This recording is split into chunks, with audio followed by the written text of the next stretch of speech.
La operación histórica se refiere a la combinación de un lugar social de prácticas científicas y de una escritura. Este análisis de las condiciones previas nos permitirá precisar las leyes silenciosas que organizan al espacio producido como un texto. La escritura histórica se construye en función de una institución cuya organización obedece a reglas propias que exigen ser examinadas en sí mismas.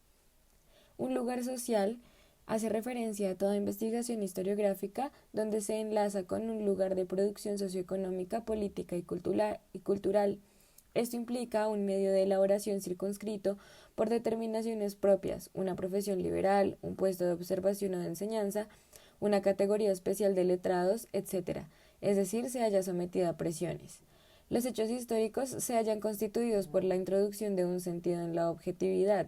La relatividad histórica compone un cuadro donde sobre el fondo de una totalidad histórica se destaca una multiplicidad de filosofías individuales, las de los pensadores disfrazados de historiadores.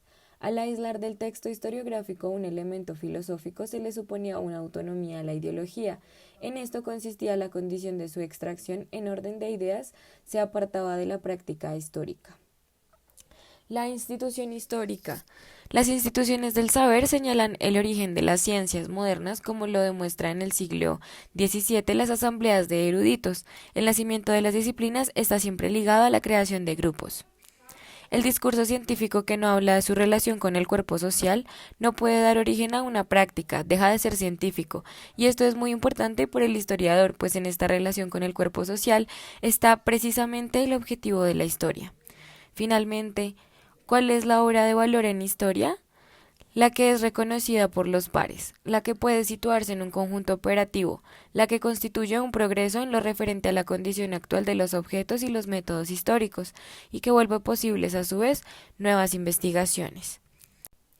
Los historiadores en la sociedad es preciso aprender o practicar buenos métodos para ser introducido en el grupo. Los métodos son los medios con los que se defiende, se diferencia y se manifiesta el poder de un cuerpo docente o burocrático.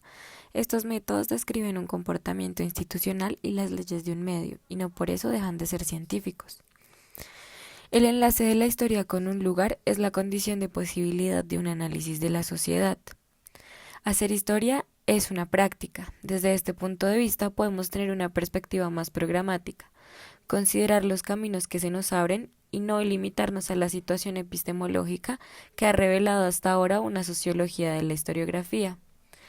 La ciencia del ambiente modifica las combinaciones cambiantes de la naturaleza y de la industria, pero ya no permite aislar la extensión indefinida de las construcciones sociales, de las estructuras naturales que están cambiando.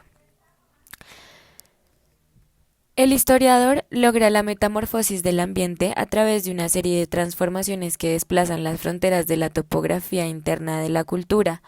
Una, una obra histórica participa del movimiento por el cual una sociedad modifica su relación con la naturaleza, convirtiendo lo natural en utilitario. La literatura se enfoca en un trabajo sobre el lenguaje y el texto sobre la escena. Esto quiere decir que la historia deja de ser científica, mientras que la literatura lo es.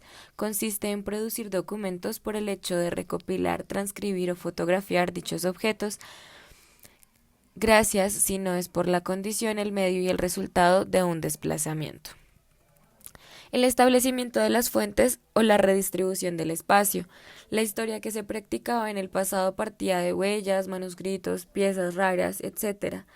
Un número limitado y se trataba de borrar toda diversidad y de unificarlas en una comprensión coherente. La investigación utiliza objetos que tienen la forma de su práctica. Ellos le proporcionan el medio de hacer las diferencias relativas o las unidades de donde parte el análisis. Crítica e historia.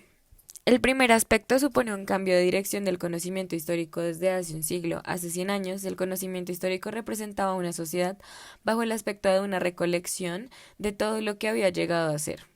En segundo aspecto, el historiador se instala en una frontera donde la ley de una inteligibilidad encuentra su límite como algo que no logra superar al desplazarse y que no deja de encontrar bajo otras formas.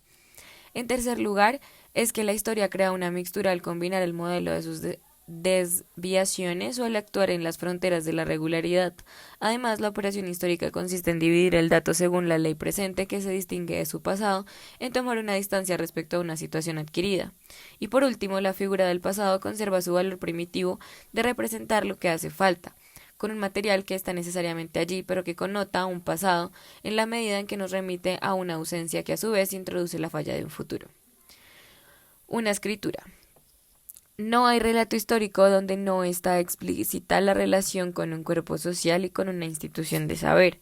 La investigación de la escritura es la construcción de una escritura en un paso extraño desde diferentes puntos de vista. Nos conduce de la práctica al texto. La cronología o la ley enmascarada hace referencia a los resultados de la investigación que se exponen según un orden cronológico. Por medio de este tiempo referencial, la historiografía puede condensar o extender su propio tiempo, producir efectos de sentido, redistribuir y codificar la uniformidad del tiempo que corre. La construcción desdoblada se refiere a la construcción de la historiografía, es decir, la temporalización que proporciona un cuadro al permitir que se mantengan juntas las contradicciones sin tener que resolverlas. Este propósito globalizante se encuentra a lo largo de toda la obra, nos remite finalmente a una voluntad política de administrar los conflictos y de regularlos desde un solo lugar. Un aspecto importante del desdoblamiento ya no se refiere a la mixtura o a la estratificación del discurso, sino a la problemática de su manifestación, a saber, la relación entre el acontecimiento y el hecho. El lugar del muerto y el lugar del lector. La escritura da centrar en escena a una población de muertos, es decir, personajes, mentalidades o precios. Muchos indicios atestiguan en historia esta estructura de galería. Lo que prolifera en el discurso histórico son aquellos elementos debajo de los cuales lo único que se puede hacer es mostrar. La práctica, en efecto, encuentra al pasado bajo el módulo de una separación relativa a modelos presentes. La función específica de la escritura es diferente y complementaria de la función de la práctica. Esta función puede precisarse bajo dos aspectos. Por una parte, en el sentido etnológico y religioso del término, la escritura desempeña el papel de un rito de entierro. Por otra parte, la escritura tiene una función simbolizadora, permite a una sociedad situarse en un lugar al darse en el lenguaje un pasado, abriendo así al presente un espacio. Es decir, marcar un pasado es darle su lugar al muerto, pero también redistribuir el espacio de los posibles, determinar negativamente lo que quedó por hacer y por consiguiente utilizar la narrativa que entierra a los muertos como medio de fijar un lugar a los vivos. La escritura solo habla del pasado para enterrarlo, es una tumba en doble sentido, ya que con el mismo texto honra y elimina. Aquí el lenguaje tiene por función introducir en el decir lo que ya no se hace, pero de un modo diferente a como ocurre con otras tumbas artísticas o sociales. La reconducción del muerto del pasado a un lugar simbólico se articula aquí con el trabajo que tiene crear en el presente un lugar, pasado o futuro, que debe llenarse y es un deber que hay que cumplir. La escritura recoge el producto de este trabajo, de esta manera libera el presente. Sin él, en la medida en la que nuestra relación con el lenguaje es siempre una relación con la muerte. El discurso histórico es la representación privilegiada de una ciencia del sujeto, tomada dentro de una división constituyente, pero en el contexto de la escenografía de las relaciones que un cuerpo social mantiene con su lenguaje.